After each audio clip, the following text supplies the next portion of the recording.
जय जिनेन्द्र। आज सुनते हैं भगवान नमीनाथ का जीवन वृत्तांत।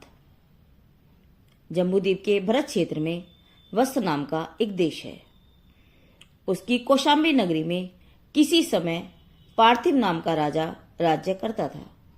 राजा पार्थिव की पटरानी का नाम सुंदरी था। ये दोनों राज दंपत्ति सुख से काल व्यतीत करते थे। कुछ समय बाद इनके सिद्धार्थ नाम का पुत्र उत्पन्न हुआ। सिद्धार्थ बड़ा ही होनहार बालक था। जब वह बड़ा हुआ तब राजा पार्थिव ने उसे युवराज बना दिया। एक दिन पार्थिव महाराज मनोहर नाम के उद्यान में घूम रहे थे।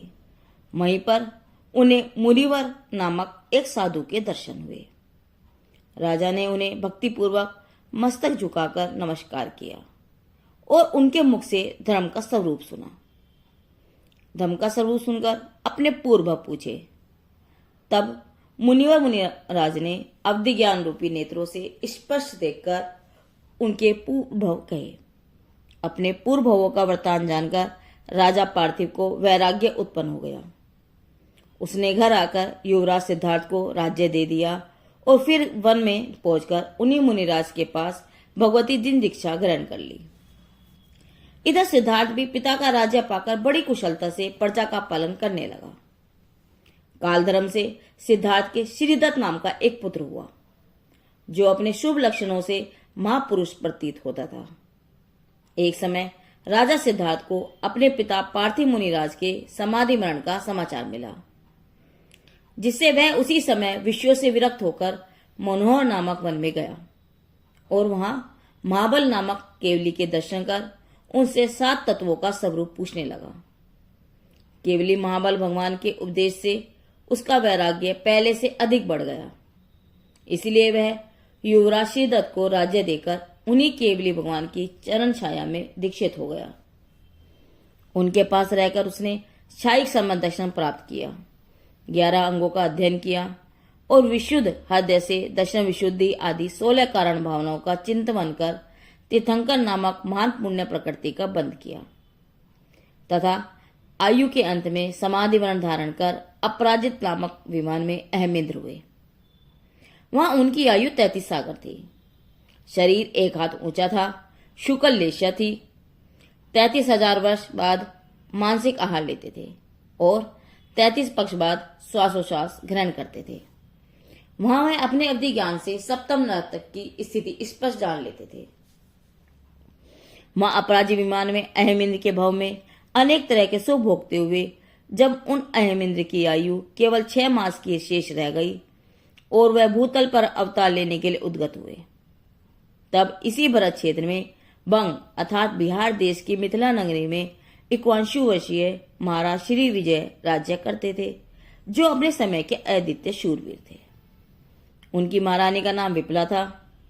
देवों ने उनके घर पर रत्नों की वर्षा की और श्री आदि देवियों ने मन वचन काय से माता की सेवा की। माता ने अश्विन कृष्ण द्वितीया के दिन अश्विनी नक्षत्र में रात्रि के पिछले भाग में हाथी आदि 16 सपन देखे। उसी समय उक्त अहमेंद्र ने अपराजित विमान से चढ़कर उनके गर्भ में प्रवेश किया।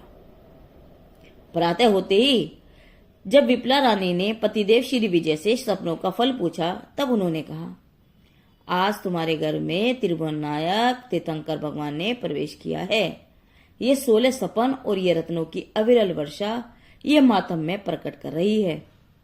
प्रातः होते ही इंद्रों ने देवों सहित आकर मिथिलापुरी की 3 प्रदक्षिणाएं दी और फिर राजभवन में जाकर महाराज श्री विजय और विप्ला देवी की स्तुति की और अनेक वस्त्राभूषण भेंटकर उन्हें प्रमोदित किया।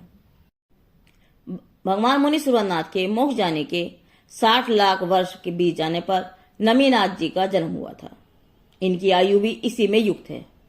इनकी आयु 10,000 वर्ष की थी। शरीर 15 धनुष ऊंचा था। शरीर का रंग तपाए हुए स्वर्ण के समान था। कुमार काल के 2500 वर्ष बीत जाने पर उन्हें राजगद्दी देकर पिता श्री विजय महाराज आत्म कल्याण की ओर अग्रसर हुए। भगवान नमीनाथ ने राज्य पाकर दुष्टों का निग्रह और साधुओं पर अनुग्रह किया। बीच बीच में देवलोक संगीत और गोष्ठी आदि से उनका मन प्रसन्न रखते थे। इस तरह सुखपूर्वक राज्य करते हुए 5,000 वर्ष बीत गए। एक दिन जब आकाश वर्षा ऋतु के बादलों के समूह से व्याप्त हो रहा था, तब महान अभ्युदय के धारक भगवान नमीनाथ दूसरे सूर्य के समान हाथी के कंधे पर आरूढ़ होकर वन विहार के लिए गए। उसी समय आकाश मार्ग से आए हुए दो देव कुमार हस्त कमल जोड़कर नमस्कार करते हुए इस प्रकार प्रार्थना करने लगे। वे कहने लगे कि इसी जम्बूद्वीप के पूर्व विदय क्षेत्र में एक वस्तकावती नाम का देश है। उसकी सुषिमा नगरी में अपराजित विमान से अवतार लेकर अपराजित नाम के तीर्थंकर उत्पन्न हुए हैं। उनके केवल ज्ञान की पूजा के लिए सब इंद्र आदि देव आए थे। उनकी सभा में प्रश्न हुआ कि क्या इस समय भरत क्षेत्र में भी कोई तीर्थंकर हैं? सर्वदर्शी अपराजित तीर्थंकर भगवान ने उत्तर दिया, इस समय बंग देश के मिथिला नगरी में नमी नाथ स्वामी अपराजित विमान से अवतीर्ण हुए हैं। वे अपने पुण्योदय से तीर्थंकर होने वाले हैं। इस समय वे देवों के द्वारा लाए हुए भोगों का उपभोग कर रहे हैं और ग्रस्त अवस्था में विराजमान हैं। हे देव, हम दोनों अपने पूर्व जन्म में घाती खंड द्वीप के रहने वाले थे। वहां तपस्या कर सौधर्म नामक स्वर्ग में उत्पन्न हुए हैं। दूसरे दिन हम लोग अपराजित केवली की पूजा के लिए गए थे। वहां उनके वचन सुनने से पूजनीय आपके दर्शन के लिए कौतुकवश यहाँ आए हैं। जिन्हें निकट काल में ही केवल ज्ञान की प्राप्ति होने वाली है, ऐसे भगवान नमीनाथ देवों की समस्त बातों को हृदय में धारण कर नगर में लौट आए। वहां वे विदय क्षेत्र के अपराजित तीर्थंकर और तथा उनके साथ अपने पूर्व भव के संबंध का स्मरण कर संसार में होने वाले भावों का बार बार विचार करने लगे।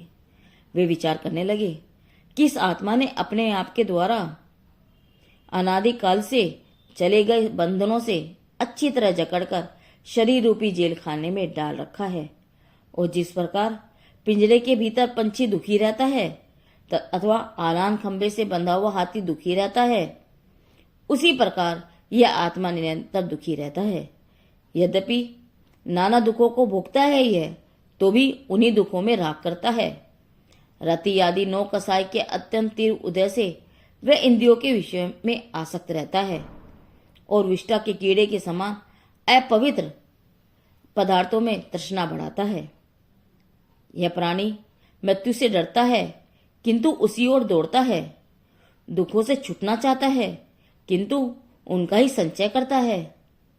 हाय हाय, बड़े दुख की बात है कि आत्र और रोध ध्यान से उत्पन्न हुई तृष्णा से इस जीव की बुद्धि विपरीत हो गई है।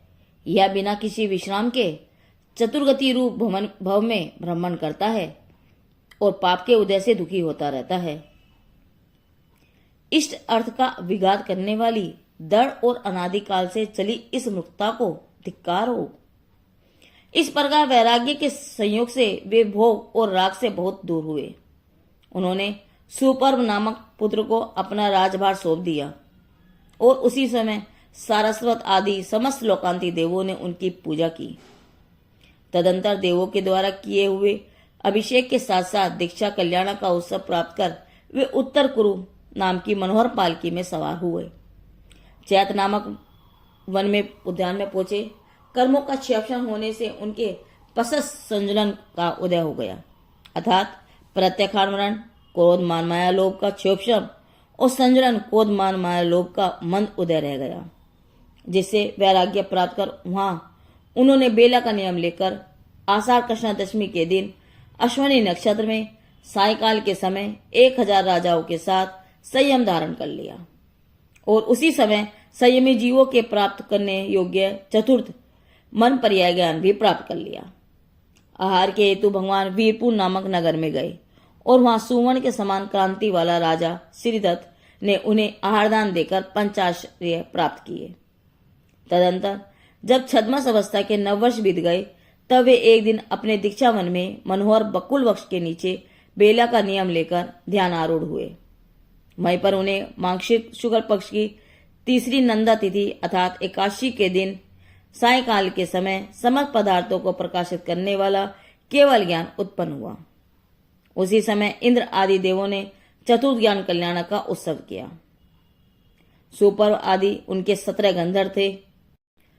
450 समस्त पूर्वों के जानकार शुद्ध केवली थे। 12,600 अच्छे व्रतों को धारण करने वाले शिक्षक आचार्य थे। 1,600 अवधि ज्ञान के धारक मुनिराज की संख्या थी। इतने ही नहीं, अर्थात 1,600 ही केवल ज्ञानी थे। 1,500 विक्रियारिद्धि के धारक थे। 1,250 परिग्रह रहित मन प्रिय ज्ञानी थे और 1,000 वादी थे। इस तरह मुनियों की संख्या 20,000 थी। मार्गणी आदि 45,000 अर्चकाएं थी। 1,00,000 श्रावक थे। 3,00,000 श्राविकाएं थी। असंख्यात देव देवियां थी और संख्यात त्रियंश थे। इस प्रकार समीचीन धर्म का उपदेश करते हुए भगवान नमीनाथ ने 12 सभाओं के साथ आर्य क्षेत्र में सब और विहार किया। जब उनकी आयु का 1 माह बाकी रह गया तब वे विहार बंद कर समय शिखर पर जा विराजमान हुए।